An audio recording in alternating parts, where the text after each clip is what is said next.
आइए मजे करते हैं फंकी पांडा के साथ। बहुत समय पहले की बात है। वाजिद नगर में एक राजा रहते थे। चंद्रिका वहाँ की दासी थी। चंद्रिका की एक छोटी बेटी भी थी। चंद्रिका महारानी की सेवा करती और उसकी बेटी महारानी की बेटी के साथ खेलती रहती थी। यह सब देख महारानी ने चंद्रिका से कहा, देखो चंद्रिका, तुम्हारी बेटी मेरी बेटी के साथ कितने प्यार से खेल रही है। इस पर चंद्रिका कहती है, जी महारानी, मैं एक दासी हूँ और मेरी बेटी राजकुमारी के साथ खेल रही है। मुझे यह सब अजीब लग रहा है, कहीं कोई अनर्थ न हो जाए। क्या बोल रही हो? तुम भी देखो कितने प्यार से खेलने में व्यस्त हैं दोनों। अगले दिन सभा में राजा बैठे हुए थे। अचानक एक सैनिक आकर राजा को समाचार देता है, हे राजन, हमारे राज्य में एक बहुत ही गंभीर बीमारी फैल गई है। यह एक बहुत ही अजीब प्रकार का बुखार है। अगर इसके संपर्क में कोई दूसरा व्यक्ति आता है तो वह भी इस बीमारी से ग्रसित हो जाता है। यह सुनकर राजा अत्यंत दुविधा में पड़ जाते हैं और कहते हैं, हमारे राज्य की राजवैद्य कहाँ हैं? इतने में राजवैद्य वहाँ उपस्थित हो जाते हैं। महाराज, मैं यहाँ हूँ। दरअसल मैं रोगियों को परख रहा था। मेरे पास इस बीमारी का अभी कोई इलाज नहीं है। मैंने देखा है कि यह बीमारी बहुत तेजी से बढ़ रही है और आसपास के लोग को भी अपना शिकार बना रही है। महाराज कुछ समय तक सोचते हैं और कहते हैं, सेनापति, पूरी राज्य में ऐलान करवा दो कि कोई भी व्यक्ति दूसरे व्यक्ति से नहीं मिलेगा। सब आपस में 2 गज की दूरी बनाकर रखेंगे। महाराज के आदेशानुसार सेनापति कुछ सैनिकों को लेकर राज्य में जाता है और ढोल बजाकर आदेश करता है कि गांव का कोई भी व्यक्ति दूसरे व्यक्ति के नजदीक नहीं जाएगा और परस्पर 2 हाथ की दूरी भी बनाकर रखेगा।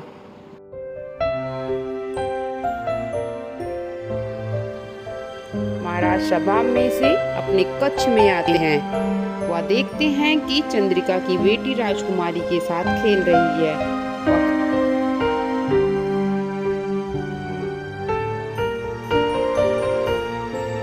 कहते हैं कि चंदा, तुम्हें पता नहीं है, राज्य में गंभीर बीमारी चल रही है। जब तक बीमारी है तब तक तुम राजकुमारी के साथ नहीं खेलोगी और अपने घर पर ही रहोगी। यह सुनकर राजकुमारी कहती है, लेकिन महाशय, मैं अकेले कैसे खेलूंगी? इतने में चंदा खड़ी होकर अपने घर जाने वाली होती है कि तभी राजकुमारी बेहोश हो जाती है।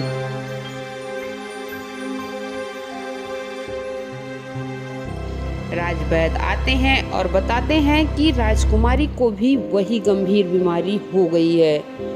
इसका तो मेरे पास अभी कोई इलाज नहीं है। यह सब देख महाराज दुविधा में पड़ जाते हैं। वह कुछ सोच ही रहे होते हैं, तभी एक सैनिक आता है और कहता है, महाराज, बाहर एक बाबा आए हैं और आपको शीघ्र ही बुलाया है।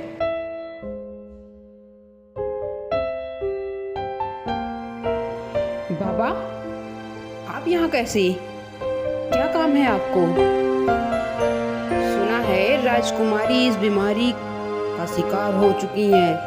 मेरे पास इस बीमारी का इलाज है। इलाज? कैसा इलाज? बताएं ना बाबा। आपके राज्य के घने जंगल में एक बड़ा सा पेड़ है। यह कोई साधारण पेड़ नहीं है, बल्कि एक जादुई पेड़ है। इस पेड़ से एक फल लेकर अपनी राजकुमारी को खिलाइए, वह तुरंत ठीक हो जाएगी। ठीक है बाबा, धन्यवाद आपका इस बीमारी का उपाय बताने के लिए। सुझाव देकर बाबा चले जाते हैं। सेनापति, सैनिकों को लेकर जंगल में उस बड़े से पेड़ को ढूंढो और उसके फल को लेकर आओ। जी महाराज। सेनापति कुछ सैनिकों के साथ जंगल में जाते हैं और उन्हें वह पेड़ नजर आता है। पेड़ बोलता है, आओ आओ, मेरे ही फल लेने आए हो। क्या तुम बोलते भी हो जादुई पेड़? हाँ हाँ, मैं बोलता भी हूँ और मुझे यह भी पता है कि तुम यहाँ क्यों आए हो। चलो अच्छा है, तो फिर तुम ही अपने फल तोड़ दो। फल तो मैं दे दूंगा, लेकिन इससे पहले तुम्हें मेरी 3 पहेली का जवाब देना होगा। तीनों पहेलियों का सही जवाब देने के बाद ही तुम्हें एक फल मिलेगा। 3 जवाब देने पर 1 फल? चलो कोई नहीं, मैं राजकुमारी को एक ही फल से ठीक कर दूंगा।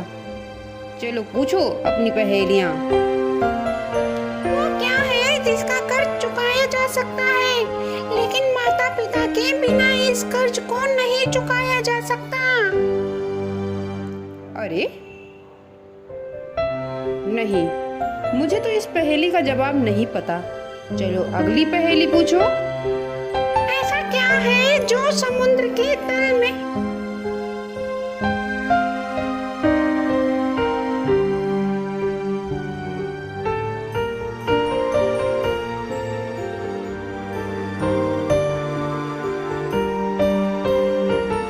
रहता है और माँ के छूने से ही मर जाता है? मुझे इस पहेली का भी जवाब नहीं पता। तो चलो तीसरी पहेली बताओ। जादुई पेड़ तीसरी पहेली पूछता है। ऐसा कौन सा है जिसके हाथ और पैर नहीं है, लेकिन फिर भी देश विदेश घूमता है? इसके बिना लोग भूखे मर जाते हैं। सेनापति कुछ समय तक सोचता है और बिना कुछ कहे राजमहल वापस लौट जाता है। वह सारी घटना महाराज को बताता है। महाराज कुछ सोचते हुए पूरी सभा में ऐलान कराते हैं कि जो भी इन तीनों पहेलियों का जवाब बताएगा उसे भेंट में उपहार दिए जाएंगे। लेकिन सभा में बैठे हुए किसी भी दरबारी को इन पहेलियों का जवाब नहीं आता है। महाराज गुस्सा होते हुए कहते हैं कि मेरी सभा में सभी मूर्ख ही भरे हैं। चलो तुम्हें तो मैं बाद में देख लूंगा। इधर चंद्रिका अपनी बेटी को डांटते हुए कहती है, मना किया था ना मैंने, वो बड़े लोग हैं, अगर उनकी राजकुमारी को कुछ भी हो गया तो सारा इल्जाम तुम पर ही आएगा। नहीं माँ, राजकुमारी मेरी वजह से बीमार है। मैं जाऊंगी और उन्हें ठीक करके ही वापस लौट आऊंगी। चंदा महाराज के पास जाती है और कहती है, महाराज मैं जाऊंगी उस जादुई पेड़ के पास और उसकी तीनों पहेलियों का जवाब दूंगी और बदले में उस जादुई फल को लेकर आऊंगी जिससे राजकुमारी ठीक हो जाएंगी। महाराज थोड़ा सोचते हुए बोलते हैं, अच्छा ठीक है, वैसे मुझे पता है तुमसे नहीं होगा, लेकिन फिर भी तुम्हें एक अवसर देता हूँ। चंदा जंगल में जाती है, उसे वह जादुई पेड़ दिखाई देता है। वह उससे कहती है, हे जादुई पेड़, आप अपनी तीनों पहेलियाँ पूछिए। जादुई पेड़ एक एक करके तीनों पहेलियों को पूछता है। चंदा थोड़ा देर रुक कर उन सभी पहेलियों का जवाब दे देती है। वह पहली पहेली का जवाब वैद्य जी या गुरु जी, दूसरी का नमक और तीसरी का मोहर या पैसा देती है। यह सुनकर जादुई पेड़ बहुत खुश होता है और अपने जादुई फल को तोड़कर चंदा की झोली में डाल देता है। चंदा अभी भी वहाँ खड़ी हुई देख रही होती है। जादुई पेड़ कहता है, बेटी तुम अभी गई नहीं? चंदा कहती है कि हमारे राज्य में राजकुमारी के अलावा भी बहुत सारे लोग इस बीमारी से पीड़ित हैं। मैं उनके लिए भी फल ले जाना चाहती हूँ।